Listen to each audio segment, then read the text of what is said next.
Delta விவசாயிகள் சமீபத்தில் கூட உரத்தட்டுப்பாட்டை சந்திச்சிங்கல்ல.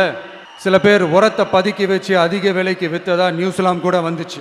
நம்ம டிவிக்கு ஆட்சி வந்ததும் உரத்தட்டுப்பாடு இல்லாமல் பார்த்துக்குவோம். 5 ஏக்கர் வரை நிலமுள்ள விவசாயிகள் வேளாண் கூட்டுறவு வங்கிகளில் வாங்கிய பயிர் கடன் முழுமையாக ரத்து செய்வதற்கும் 5 ஏக்கருக்கு மேல் உள்ள விவசாயிகள் வேளாண் கூட்டுறவு வங்கிகளில் வாங்கிய பயிர்க்கடன் 50% வரை ரத்து செய்வதற்கான சாத்திய கூறுகளை ஆராய்ந்து உறுதியாக நடவடிக்கை எடுப்போம். திமுக மாதிரி எல்லாருக்கும்னு சொல்லிட்டு அதுல தகுதி ஃபிக்ஸ் பண்ணி பாகுபாடு காட்டி ஏமாற்ற மாட்டோம்.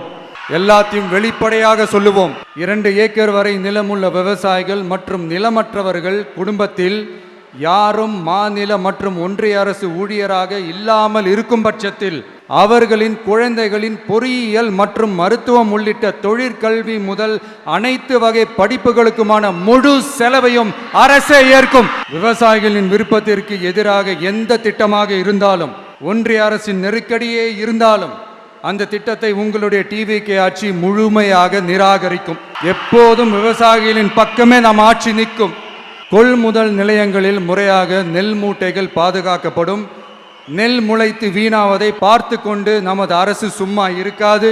போதுமான கொள்முதல் நிலைய வசதிகள் ஏற்படுத்தப்படும். அதே போல கொள்முதல் நிலையங்களில் கொள்முதல் செய்வதற்கோ மூட்டை ஏற்றி இறக்கவோ 1 பைசா கமிஷன் வாங்காமல் பார்த்து கொள்ளப்படும். அப்படி கமிஷன் வாங்குவது யாராக இருந்தாலும் கடும் நடவடிக்கை எடுக்கப்படும்.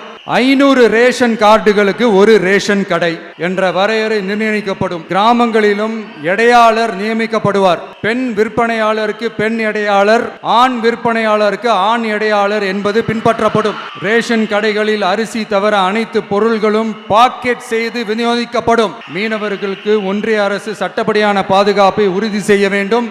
அதற்கான உண்மையான உணர்வுபூர்வமான அழுத்தத்தை ஒன்றிய அரசுக்கு நமது டிவிக்கு அரசு கொடுக்கும். கல்வி, மருத்துவம், ரேஷன், குடிநீர், சாலை வசதி, பஸ் வசதி, இது மாதிரி அடிப்படை விஷயங்களுக்காகத்தான் நம்ம அரசு முதல்ல முக்கியத்துவம் கொடுக்கும். எனக்கு நம்மளோட குழந்தைகள், நம்ம பெண்கள், நம்ம இளைஞர்கள் லைஃபுக்கு முன்னுரிமை கொடுக்கணும்.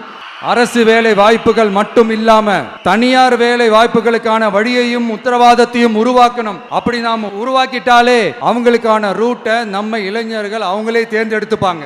இத்தனை கோடி அத்தனை கோடி ஒப்பந்தம்னு சொல்லி விளம்பரம் மட்டும் செய்யாம உண்மையான ஒப்பந்தம் போட்டு வெள்ளை அறிக்கை வெளியிட்டு அதை செயல்படுத்தினாலே போதும், எல்லாம் தன்னாலே நடக்கும்.